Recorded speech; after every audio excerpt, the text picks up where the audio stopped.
Let's hear. Y'all ready to rock this joint?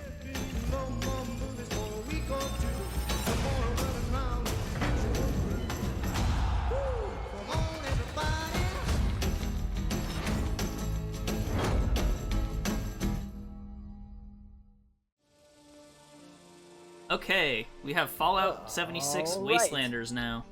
Yep, Wastelanders has just come out. Now, okay, first things first. Fallout first. Fallout first things first. Fallout first. First things first. Fallout first. Oh boy. Fallout first, the introduction of it is what made me quit playing this game. On principle. Like, it now playing it again after it's out, it is so undisruptive. That little Fallout first thing in the little corner there on the main menu, that is the only time that I was ever reminded that it existed by anything. I'm sorry, I'm just remembering. I'm just remembering when it first came out, all the people who owned Fallout first had like started having like gated communities, and then it created like a class warfare. Yeah, everyone was bombing those gated communities. People would intentionally like nuke people who had golf Fallout first stuff. It was very funny. Yes. So this is my. It was fun for an outsider, let me tell you. Wasn't it just the private server thing? No. What does Fallout first even do? Fallout first gives you access to a private server, and it gives you a certain number of like cosmetic fun dollars a month, and it gives you this is the one that's game breaking and people hate. It gives you unlimited storage for crafting materials as opposed to being limited by the weight of your stash. And their justification for that is, well, the server space to store all those items costs money, but that's ridiculous. But that's not what we're talking about. We're talking about the Wastelanders update. Now, when Fallout 76 first came out, there were obviously a myriad of complaints. You see here, I don't want to spin my caps. I'm like, am I going to walk? No. I actually had to record this video 3 times because the way I normally play Fallout is never fast travel anywhere, which made for a very boring video about walking through an empty wasteland. Well, yeah, but it didn't have, there wasn't any Fallout Wastelanders content, which is what this is about. So here I'm going to a quest line that I kind of already started. Oh, why don't we talk about, okay, before you start going into Wastelander stuff, sure. We should just say that Dalsson and I were probably a lot more positive on Fallout 76 at launch than like 90% of everyone else. We actually both kind of enjoyed the game and talked about it pretty positively when it first came out. So yeah, that's probably worth noting because our perspective is a little bit different than most people. Yeah, right. And here's what I'll say about Fallout 76. The best thing that I got out of Fallout 76 is when I played it, I played it and then what I did was I played it a little bit without Dalsson, like played it a little bit single player, and then just sort of stopped playing it at that point when I realized, well, this is actually kind of boring. But because of that, I decided I want to play a real RPG, and then I played the Witcher games. So thank you, Fallout 76, for introducing me to the Witcher games. All right, well, fair enough. But now, that one of the main reasons I remember you saying this for sure is that one of the main reasons that it felt so boring to you was because there wasn't anything like exactly this that we're seeing on screen right now. Oh yeah, there are exactly. No NPCs. There's no dialogue. It wasn't an RPG. It was just a looter shooter, right? Yeah. Well, it was a looter shooter without ton of things. Like it was a looter shooter in that looting and shooting was all there is to do. Like the Borderlands games have a lot of other stuff, but yeah, basically yes. And now it did have a little story that was delivered to you through, robotic NPCs and terminals and like you even had a journey that you personally had to take, like go through, inoculize yourself against this crazy virus and then go and defeat the source of the virus, right? So there was a story to it. There was a personal storyline, but there wasn't any stakes other than yourself, So this now, Wastelanders not only has added these people, that character that I was just speaking to, I didn't expect that quest line to end as soon as I started the video, but that person is a companion. You can't have her follow you around, to my knowledge, but she will wait at your camp, which is that little shack that I showed off at the beginning. That's another question I have. And you said that this was sort of maybe fixing in like later game, but I saw you had like a status effect there, right? Yeah. One of the things is there were several times when I was playing with you and I was like, you were like, oh, why don't you cure your like bone rot or stuff? I was like, if I die, I'll just respawn with like less of my items, and then I can pick them back up. Why care? My Is response there a to good that reason is, to care about? Well, I mean, if you die in Fallout 4, then you just load a save that was 30 seconds ago. So why would you care about dying in Fallout 4? Because you lose like active progress. Whereas Well, in yeah, this, it's like You pretty have much to- the you exact have same to- thing. In this, you have to walk back to your body and get the. It's the same thing as a corpse run. I guess the only difference is if you're playing in a group of people, you can teleport back to your group. But like other than that, Yeah. I mean, But to they're me actually- the difference is negligible as well. So I don't know. Yeah, there is a point in this video where I die and it doesn't really have any consequences for me, but like But I quick see- save a lot there's in not I much quick to save a lot in do. Fallout Yeah. 4, so I don't really run into that Usually either. when I die in any other Fallout game, I either have quick saved within 10 minutes or I'm frustrated and don't want to do the last hour over again. So like, Fair enough. And Yeah. that's of concern. And that's the thing. It's like for me, it was like, if I fought this, if I, for instance, fought a band of raiders, I don't think there were really raiders in Fallout 76, but if I fought there a are band now. of, oh yeah, there are now. If for instance, right, I fought a band of like Caesar's Legion, and I died to that Caesar's Legion, I would load up my last save before I'd started fighting them. Whereas in this game, it's like, oh, I already killed those guys that are already dead. Yes. yeah, the enemies do get more difficult. But it does it's scaled like Morrowind, not Oblivion. Except for in this new Wastelanders content, another thing that they've introduced is instanced areas. So this is an instanced area. Similar to maybe Guild Wars 2's personal story quests, these instanced areas can change based on decisions you make in your storyline. And if somebody is in a party with you, then, you know, whoever the party leader is will advance their quest progress, but not everybody else. Everybody else is along for the ride. Which is a little disappointing because you can't like perfectly sync quests, but it also, like, if you're playing with somebody else, it allows you two to make separate choices in a story. So there's quite a few new areas that are like phased like that. So I imagine that there are quite a few areas that can change based on the choices you've made in the story. Now here I've just, you know, this is like traditional like Fallout ass gameplay. Here I have just walked into a bar. I've accepted to keep bandits from harassing them, and they've given me a bunch of options. Like I have to break into the bandit cave or whatever, and they've given me a bunch of options as to how I can figure out how to do that. Okay. So they've told me, okay, there's some dudes at a farm that know how to get in. And then there's another guy who claims that he could kill all of them if he wanted to. So you should go talk to those people. And that's sort of and I have another question about that because of the fact that, you know, all of the skill stuff. How does that work with Fallout 76 in particular's specific skill tree? Because it does like Fallout 76 had like a completely different way of like gaining skills and stuff. They were like almost items that you picked up and like acquired. Well, they were not exactly. You get specific. You get specific skills that you can choose when you level up. And you just put them on and you take them on and off as if you're like choosing buffs. It's not like it's not like as opposed to a skill check, right? A skill check in say Fallout New Vegas. Oh man, I think I might be cutting out. No, you're fine. Just fine. Yeah, a skill check in Fallout New Vegas would be like Medicine 45, right? Whereas a doctor check in this game would be more like if anybody played Far Harbor for Fallout 4, you would have either like Intelligence 8 or second rank of the first aid perk. And so it's like either or. Dialogue options, yeah. Oh, okay. All right. It's not always either or, right? But it can actually, be. I think they avoid using the perk cards as incentives because you can equip and unequip those at will. So that's what I was really wondering about.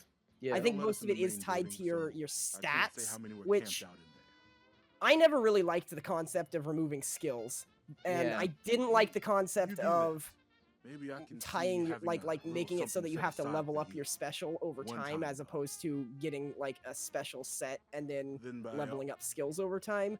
But Yeah. it kind of works for it. I feel And I feel like makes it worked the- better in this than Fallout 4's change certainly did. Fallout 4 hope to was start new was lives. much Like worse, Fallout and 4 this was is- where they screwed up, and this one fixed some of the problems with Fallout 4 without actually going back and changing it to like how it was before. right. So I don't know. I feel like neither is a good solution, but I think that under the circumstances for multiplayer, it makes more sense to use the perk card system Yeah. because otherwise you'll run into situations where Anything on like ya?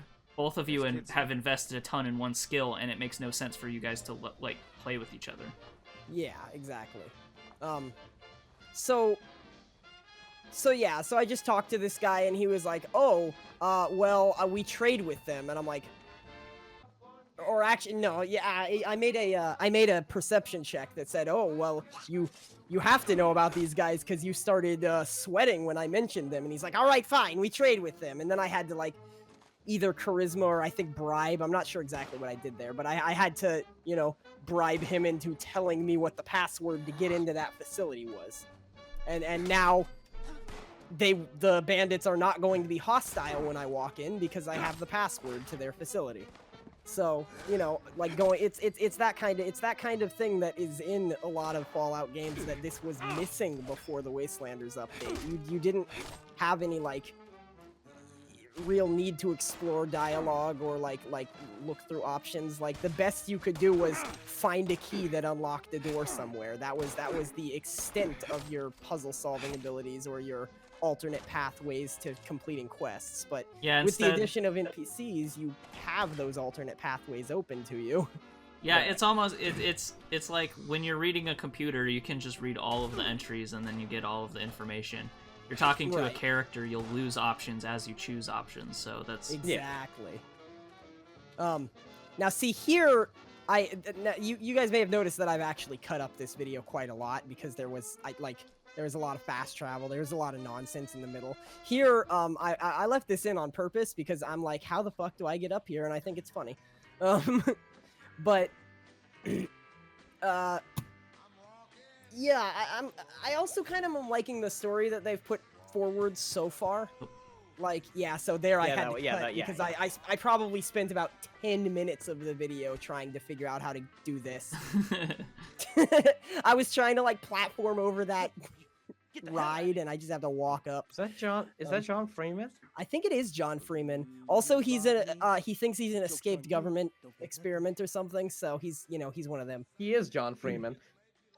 By the Yeah, way, he is John well Freeman. done, guy, huh? the frame rate looks kind of choppy, but Got a that's little trick up the my video, sleeve. not the kill 'em all gameplay, if that makes sense, if I right? want it, But I'm not just giving it away. You gotta Yes, give me some. but the game does still have hitching problems I know your sometimes. buy's got a big nest egg. It's the classic creation engine problem where all of the world spaces are Been divided nasty into enough that I don't cells, wanna do it. and whenever you load a new cell, the game hitches. Oh. It happens often, but Astral not Train. Right, but terribly the frame often. rate in combat is definitely the video, not the game, Yeah, right? the frame rate in combat is fine. I did have to adjust the game. I don't think still isn't as optimized as it could be because I did have to adjust lighting and shadows down pretty far. But lighting and shadows are always the most GPU intensive stuff.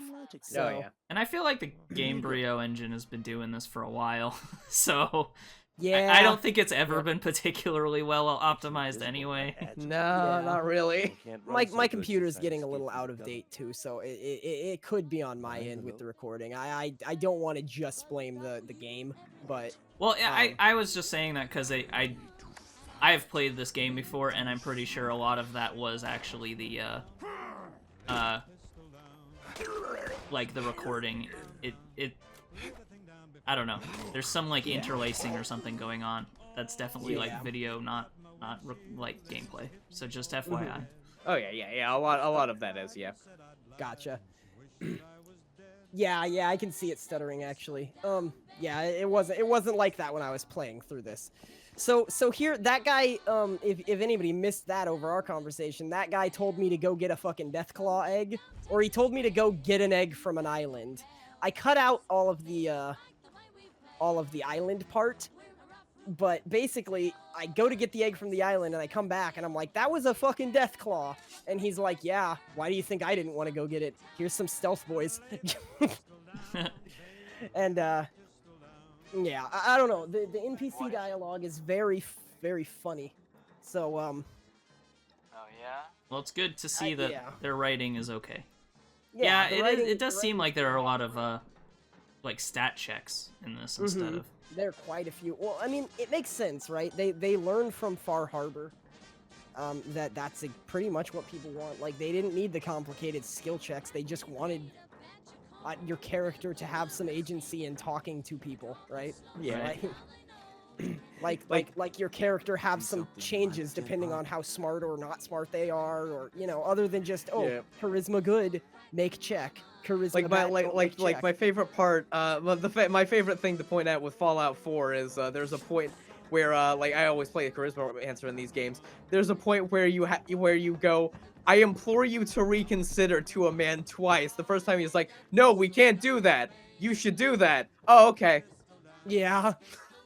It was like it's in like the Institute run, where like you're in the monkey room, and he's like, well, we need to do this thing to save the world. You should not do that. I'm going to do that. You can't change my mind. I'm going to change your mind. Okay, you sure did.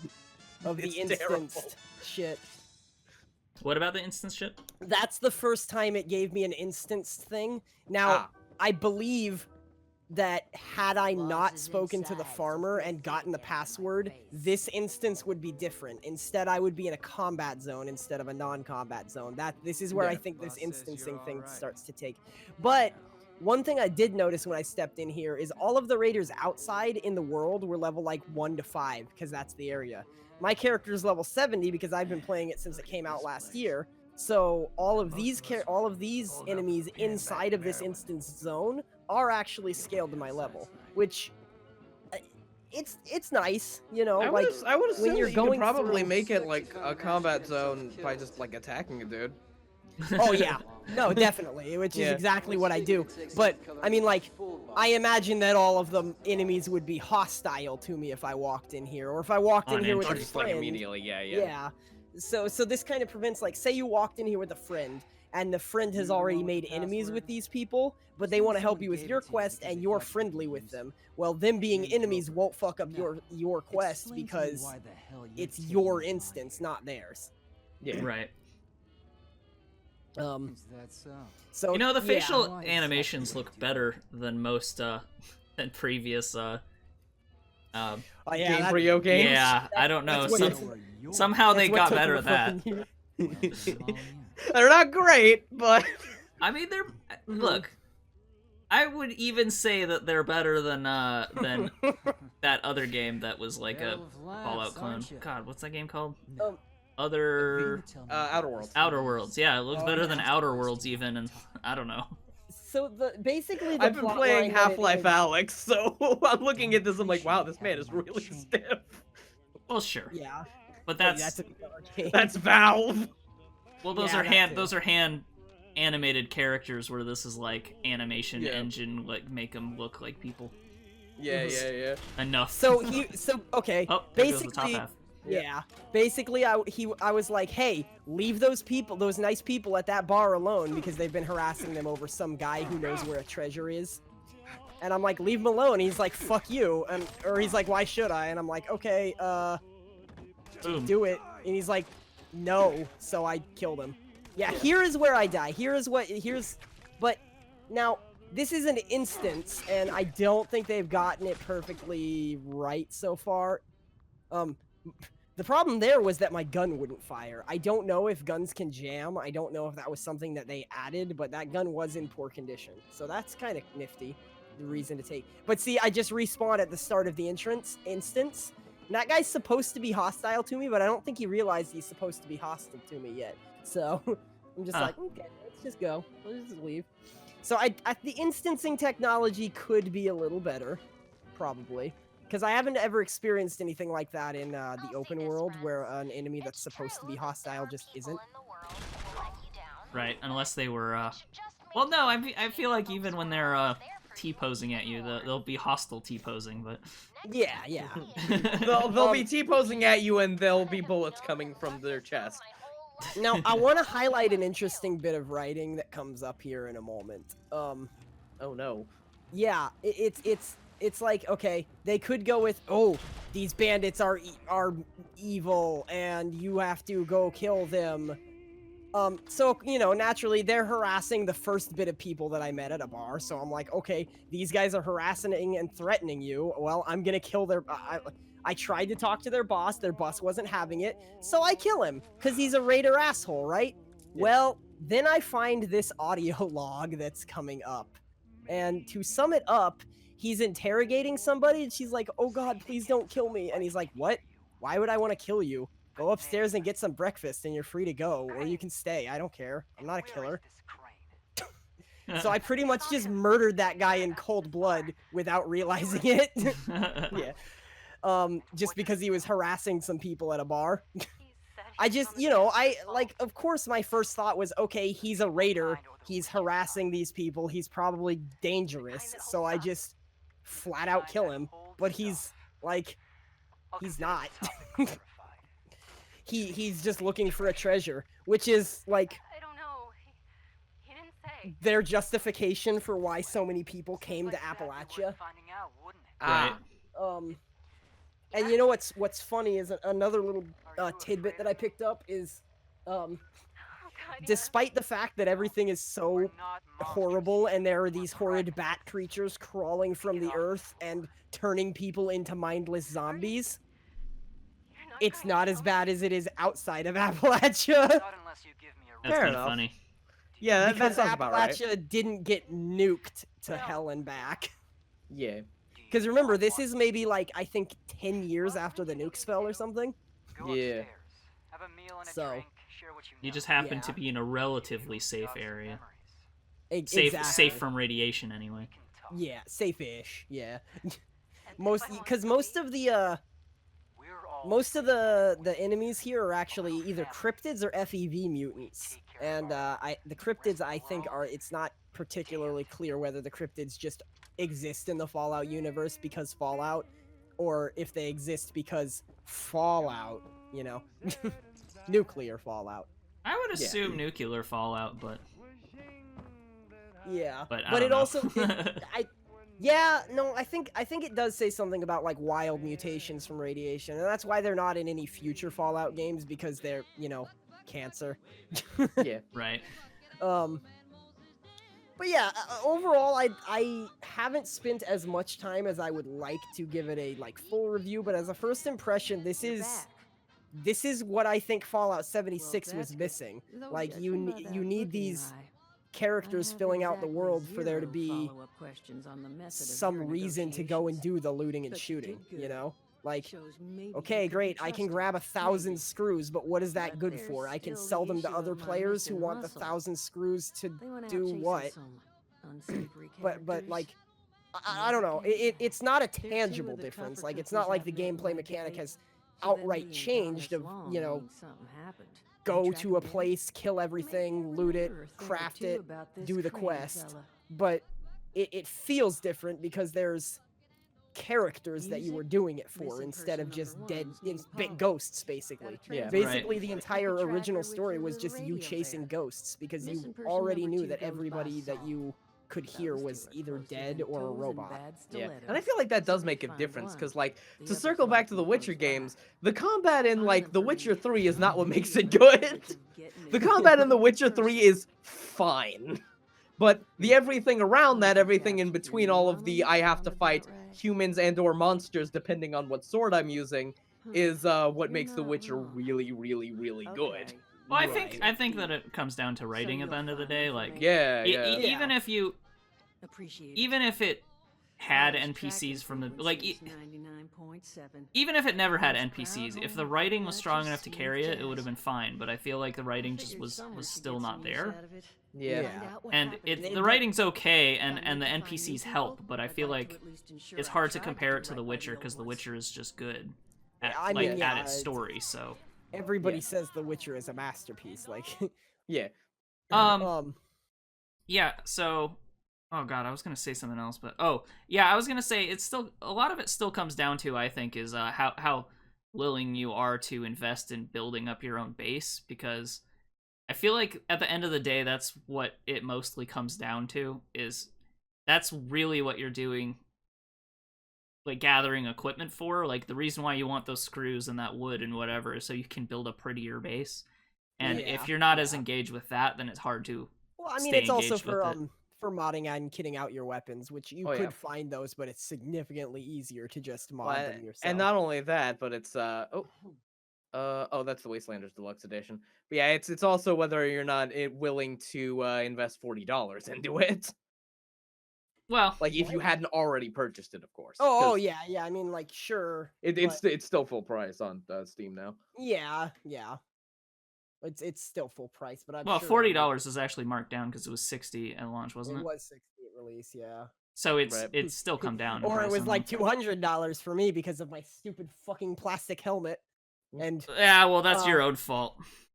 Yeah, well, I like the. You got your plastic helmet, so. You got your canvas bag. I got my canvas bag eventually. 22 Took years him a couple later. years, yeah. Anyway, and it's weird. Bethesda had like a similar problem.